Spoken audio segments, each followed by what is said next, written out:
უპილოტო საფრენი აპარატი ნახიჩევანის აეროპორტს დღეს დილით დაეცა. ერთი დრონი პირდაპირ აეროპორტის ტერმინალს, მეორე კი სკოლის მიმდებარე ზუსტად იმ ტერიტორიაზე ჩამოვარდა, სადაც სასწავლო პროცესი მიმდინარეობდა. ამ კადრებში კარგად ჩანს, რომ დარტყმა ძლიერი იყო. ირანმა ამჯერად იერიში არა შაჰიდის დრონებით, არამედ შორი მოქმედების საფრენი აპარატით არაშორით მიიტანა. აეროპორტის დაბომბვის დროს ჩვენ სახლში ვიყავით, ხმაზე გამიღვიძა და მაშინვე სკოლისკენ გავიქეცი, რათა იქ მყოფი ბავშვები გამომეყვანა. გზები გადაკეტილი იყო, ბავშვები კი სკოლიდან გამოჰყავდათ. ჩემი ძმაც იმ სკოლაში სწავლობს. იქ რომ მივედი, მითხრეს, რომ სკოლა უკვე დაცლილია. ბავშვები გარეთ რომ იდგნენ, რაკეტა ჩვენგან დაახლოებით 300 მეტრში ჩამოვარდა. ბავშვები პანიკაში ჩავარდნენ. პრეზიდენტმა ალიევმა აზერბაიჯანზე თავდასხმას ტერორისტული აქტი უწოდა. აზერბაიჯანში საგანგებო მდგომარეობა გამოცხადა და პრეზიდენტმა საგანგებოდ უშიშროების საბჭოს ხდომა მოიწვია.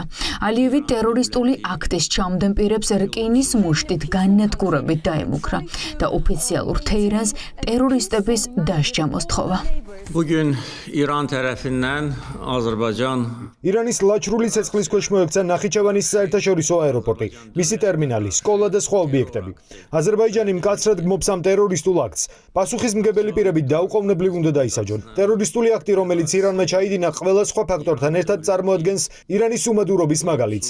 ის უსინდისო ადამიანები, ვინც ჩვენს წინააღმდეგეს ტერორისტული აქტი ჩაიდინეს, ამას ინანებენ. ისინი, ვინც ერთხელ ჩვენი ძალის გამოსვლასა და რკინის მუშტით განადგურდნენ. დღევანდელი ინციდენტიც იგივე შედეგს მოიტანს. ვიცავთ და დავიცავთ ჩვენს ტერიტორიულ მთლიანობას, ისევე როგორც სომხეთის ოკუპაცია დავასრულეთ. მზად ვართ ნებისმიერი ბოროტი ძალის წინააღმდეგ ჩვენი ძალა ვაჩვენოთ და ირანმა ეს არ უნდა დაივიწყოს. aktını törədənlər აიათოლების რეჟიმის მიერ აზერბაიჯანზე თავდასხმას არავინ ელოდა. მიუხედავად იმისა, რომ პრეზიდენტმა ალიევმა საჯაროდ განაცხადა, აზერბაიჯანი არ ჩაერთვებოდა ირანის წინააღმდეგ სპეცოპერაციაში და პირველი იყო, ვინც აიათოლას ლიკვიდაციის შემდეგ ირანის ელჩში მივიდა და რეჟიმს სამძიმარი გამოუცხადა. ოფიციალური ბაქო ახსნა განმარტებას და თეირანისგან ოფიციალურ ბოდიშს ითხოვს. ირანის ელჩის საგარეო უწყებაში დაიბარეს და საპროტესტო ნოტაც გადასცეს. ეს თავდასხმები ეწინააღმდეგება აზერბაიჯანის რესპუბლიკის ტერიტორიულ მთლიანობასა და სუვერენიტეტს, ისევე როგორც საერთაშორისო სამართლის ნორმებსა და პრინციპებს. ამავდროულად ეს ემსახურება რეგიონში დაძაბულობის ესკალაციას. აზერბაიჯანული მხარე მოითხოვს ირანის მხარისგან, რომ დაუყოვნებლივ შეიტანოს სიცხადე ამ საკითხში, გაატაროს გადამჭრელი ზომები, წარმოადგინოს შესაბამისი განმარტებები და უზრუნველყოს, რომ მომავალში მსგავსი შემთხვევები აღარ განმეორდეს. აზერბაიჯანული მხარე იტოვებს საპასუხო ქმედების უფლებას. ირანის საგარეო საქმეთა მინისტრის მოადგილე აეროპორტზე თავდასხმას უარყოფს. ქარეზ ღარიბაბადი ამტკიცებს, რომ ირანი მეზობელ ქვეყნებს თავს არ ესხმის. ან თუ ესხმის მხოლოდ იმიტომ, რომ იქ ამერიკული ბაზებია და ამერიკელი ჯარისკაცებისგან საფრთხეს ელოდებიან. არა და ამერიკისა და ისრაელის სამხედრო ოპერაციის დაწყებისთანავე ირანმა სპარსეთის ყურეში მეზობელი ქვეყნების სამხედრო ობიექტები და საელჩოები დაბომბა. We are not targeting our neighboring countries, you know. ჩვენ არ ვესხმით თავს მეზობელ ქვეყნებს. ამ ინციდენტის შესახებ ახლა თქვენგან მესმის. უნდა გამოვიკვლიო რა არის ამ ინფორმაციის წყარო და მისი ხასიათი, რის შემდეგაც შევძლებ კომენტარის გაკეთებას. სხვათა შორის ირანის ისლამური რესპუბლიკის პოლიტიკა არ არის მეზობელ ქვეყნებზე თავდასხმა. გარდა იმ შემთხვევებისა, როდესაც იქ ჩვენი მოწინააღმდეგეების, კერძოდ სიონისტური რეჟიმისა და ამერიკის შეერთებული შტატების სამხედრო ბაზებია განლაგებული, საიდანაც ირანზე და მის უდანაშაულო ხალხზე თავდასხმები ხორციელდება. ჩვენ თავიდანვე განვაცხადეთ, თუ რეგიონში არსებული ნებისმიერი სამხედრო ბაზა ირანის წინააღმდეგ იქნება გამოყენებული და იქ ამერიკული ძალები იქნებიან მობილიზებული, ჩვენ მათ სამიზნედ ვაქცევთ. ეს არის ჩვენი ოფიციალური პოლიტიკა. So that was the policy that we have now. უწყვეტ რეჟიმში იბომბება ირანი. ბოლო 24 საათში ისრაელის საჰაერო ძალებმა ირანის 7 სხვადასხვა ძალოვანი სტრუქტურების შტაბ-ბინები დაბომბა. ისრაელის თავდაცვის არმიის სამიზნე გახდა ისლამური რევოლუციის გუშაგთა კორპუსის შტაბ-ბინა.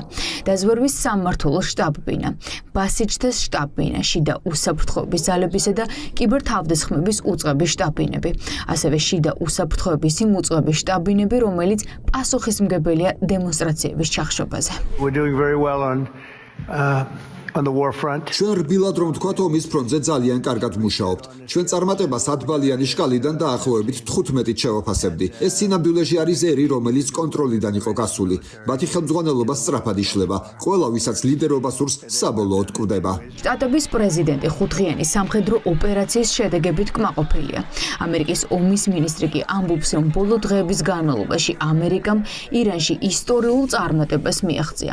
პენტაგონი დარწმუნებულია, რომ შტატები ირანის ცაზე სრულ კონტროლს რამდენიმე დღეში დაამყარებს და ოპერაციის არეალიც გაფართოვდება. And as President Trump said, more and larger waves are coming. We are just getting started. პრეზიდენტმა ტრამპმა როგორც თქვა, ჩვენ დავხარჯავთ იმდენ დროს, რამდენიც საჭიროა, რათა მივახციოთ წარმატებას. მხოლოდ 4 დღე გავიდა და შედეგები უკვე წარმოუდგენლად ისტორიულია. ერთ კვირაზე ნაკლებ დროში მსოფლიოში ორ ყველაზე ძლიერ საჰაერო ძალას ირანის ცაზე სრული კონტროლი ექნება. ირანელი ლიდერები ცაში აიხედავენ და იქ მხოლოდ შეერთებული შტატების და ისრაელის საჰაერო ძალებს დაინახავენ ყოველდღიურად. იქამდე სანამ ჩვენ არ გადავწყვეტ, რომ ყველაფერი დასრულდა. ირანი ამის საპასუხოდ ვერაფერს გააკეთებს. წინ უფრო მეტი და ძლიერი ტალღებია.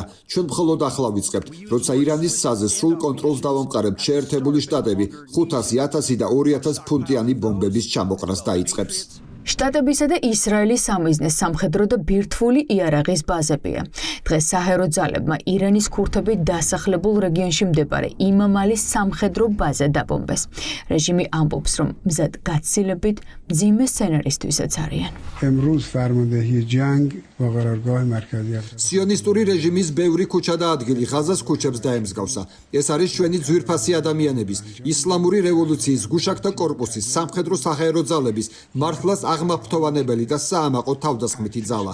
გარდა ამისა, ჩვენ ჩართულნი ვართ მძიმე ბრძოლებში ზღვაში, ჰაერში და კოსმოსში მომხოჭელ ამერიკასთან. დღეს ჩვენ ამერიკელებთან პირისპირ ვართ ისტორიულ ბრძოლაში, რომლის მსგავსიც ამერიკის არმიას თავისი სამარცხვინო და დანაშაულებრივი არსებობის მანძილზე არასდროს გამოუცდია. ისინი აუცილებლად მიიღებენ ძალიან მძიმე და დასანან დარტყმას. რეჟიმი ჩამოშლის ზღვარზეა, ყოველდღიურად იბომბება მათთვის სასიცოცხლო ინფრასტრუქტურა. დღეს გაერთიანებულმა ძალებმა ირანის ისლამური რესპუბლიკის არმიის კუთვნილი პოზიციებიც დაბომბეს. განადგურდა ირანის ბალისტიკური რაკეტების ათობით ინფრასტრუქტურა, მათ შორის რაკეტების გამშვები და თავდაცვის სისტემები.